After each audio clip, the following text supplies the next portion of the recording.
বিয়েবাড়ি কিংবা যে কোনো অনুষ্ঠান বাড়িতে আপনার স্টার্টারে অনেকেই গন্ধরাজ চিকেন খেয়েছেন, কিন্তু কিভাবে বানাতে হয় অনেকেই কিন্তু জানেন না। কিভাবে বানাবেন তার জন্য আমি টিপস অ্যান্ড টিপস সহ আমি আপনাদেরকে শিখিয়ে দেব। তো তার জন্য পুরো ভিডিওটা দেখতে হবে। চলুন তাহলে পুরো ভিডিওটা দেখুন। আশা করছি তোমরাও বানিয়ে খাওয়াতে পারবে। নমস্কার, অন্বেষা ঘোড়াই কুকিংয়ে আবার একটি নতুন স্বাদের ভিডিওতে স্বাগত জানাচ্ছি। আজকে আমি বানাবো গন্ধরাজ চিকেন ফ্রাই। কিভাবে বানাবো শুরু থেকে শেষ পর্যন্ত দেখুন। আশা করছি আপনারাও খুব সহজে বানাতে পারবেন। আমি গন্ধরাজ চিকেন ফ্রাই বানানোর জন্য 500 গ্রাম চিকেন নিয়েছি, একেবারে বোনলেস ফ্রেশ চিকেন। এটাকে ধুয়ে আমি ফ্রেশ করে নিয়েছি। এইবার কিভাবে কাটতে হবে সেটা আমি আপনাদেরকে দেখিয়ে দিচ্ছি। দেখুন, আমি বঁটির সাহায্যে এটাকে কেটে নিচ্ছি। আপনারা চাইলে ছুরির সাহায্যেও কাটতে পারেন। তো আমি ছুরিতে অতটা অভ্যস্ত নয়, তাই আমি বঁটিতে কেটে আমি আপনাদেরকে দেখাচ্ছি। এইভাবে স্লাইসগুলো চিকেনের হবে। তো এইভাবে আমি এক এক করে কেটে নেব। আমার ভিডিওটি যদি ভালো লেগে থাকে, নতুন বন্ধুদের বলবো প্লিজ আমার চ্যানেলটিকে সাবস্ক্রাইব করে পাশে থাকবেন। আর যারা সাবস্ক্রাইব করে দিয়েছেন তাদেরকে অসংখ্য ধন্যবাদ জানাই। এবার আমি স্বাদ মতো লবণ দিয়ে দিলাম, আর 3 চামচের মতো আমি ভিনিগার দিয়ে দেব ওই চিকেনের মধ্যে। ভিনিগার দিয়ে দিলাম। এবার বেশ কিছুটা জল দিয়ে দেব। জল দিয়ে ভালো করে মিশিয়ে দেব ভিনিগার, জল আর চিকেন একসাথে। ভিনিগারের জলে চিকেন ভিজিয়ে রাখলে চিকেনের একটা যে আঁশটে গন্ধ ওটা চলে যাবে। একটা আমি গন্ধরাজ লেবু নিয়েছি, গ্রেটারের সাহায্যে আমি ওই গ্রেট করে নিচ্ছি গন্ধরাজ লেবুর যে সবুজ অংশটা। সাদা অংশটা নেওয়া চলবে না, তাহলে তেতো লাগবে। ওপরের সবুজ অংশটা নিতে হবে। আমি একটা লেবুর নিয়েছি, যেহেতু আমি 500 গ্রাম চিকেন নিয়েছি। আপনারা বেশি নিলে তখন লেবুর চেসের পরিমাণও বাড়াবেন। আমি কয়েকটা গন্ধরাজ লেবুর পাতা নিয়েছি। ওই পাতাগুলোকে আমি গুছিয়ে নিচ্ছি সুন্দর করে। এইভাবে গোল করে মুড়ে নেব পাতাগুলোকে। পাতাগুলোকে গোল করে মুড়ে নিলাম। তারপর কাঁচির সাহায্যে আমি ওই পাতার যে বোঁখাটাকে ওটাকে কেটে বাদ দিয়ে দিলাম। দিয়ে ভালো করে স্লাইস করে কেটে নেব। একেবারে ঝিরিঝিরি করে কাটতে হবে। আপনারা আপনাদের পছন্দ মতো ধারালো যন্ত্র দিয়ে এই পাতাটাকে কেটে নিতে পারেন। এরকমই ঝিরিঝিরি কাটতে হবে। মোটা মতো স্লাইস করলে হবে না, তখন ওই চিকেনের সাথে ভালোভাবে মিশবে না। তো আমি সুন্দর করে পুরো পাতাটাকে কেটে নিলাম। দেখুন কতটা সুন্দর ঝিরিঝিরি করে কাটা হয়ে গেছে।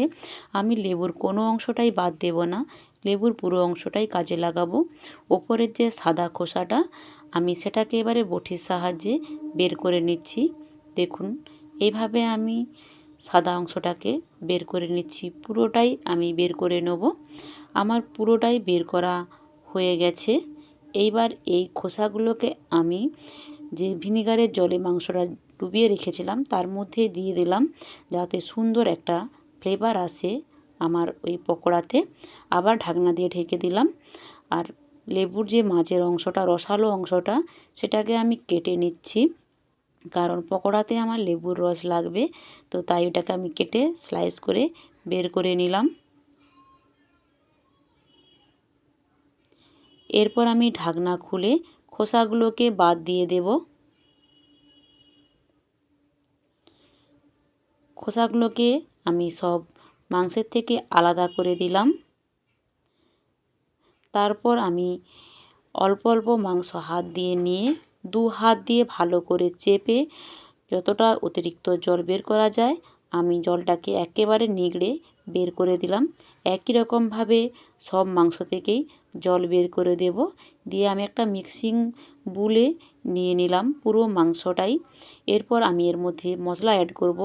গোলমরিচের গুঁড়ো দিলাম, আদা কাঁচা লঙ্কা পেস্ট দিলাম, একটা বড় সাইজের পেঁয়াজ রসুন বাটা দিলাম, বিট লবণ দিলাম, আর কেটে রাখা গন্ধরাজ লেবুর পাতা, গন্ধরাজ লেবুর চেস আর গন্ধরাজ লেবুর রস সব দিয়ে দিলাম একে একে।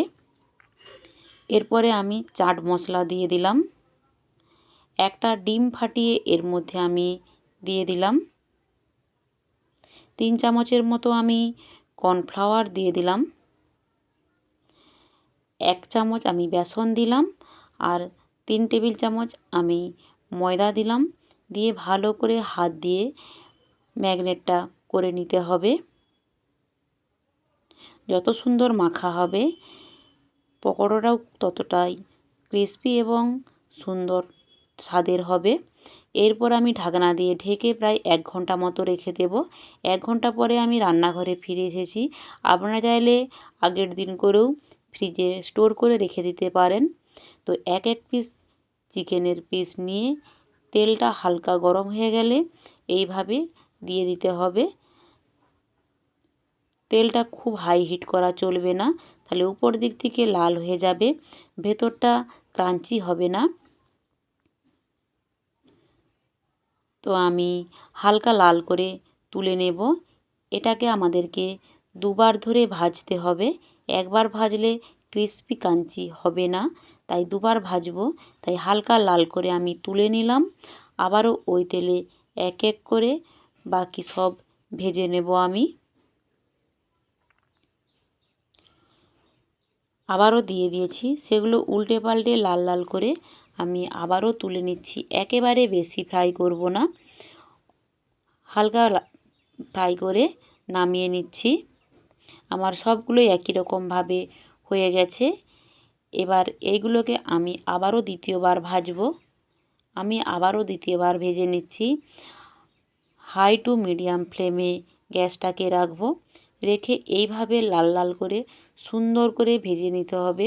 ধীর গতিতে ভাজবেন, খুব বেশি হাই হিট দিয়ে একেবারেই ভাজবেন না, তাহলে একেবারেই মচমচে হবে না। তো আমার আওয়াজ শুনেই বুঝতে পারছেন কতটা মচমচে হয়েছে আর কতটা পারফেক্ট হয়েছে। তো শুনুন, এর আওয়াজটা শুনুন কতটা পারফেক্ট হয়েছে।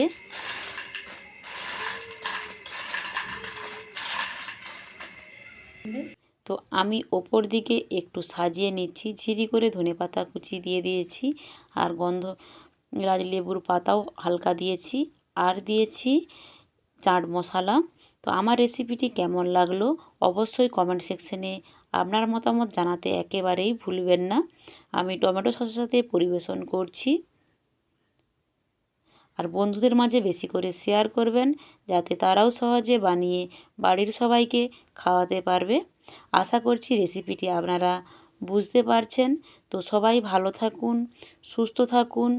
আবারও কোনো নতুন ভিডিও নিয়ে আপনাদের সঙ্গে দেখা হবে। আপনাদের যদি কোনো মতামত থাকে অবশ্যই জানাবেন। টাটা।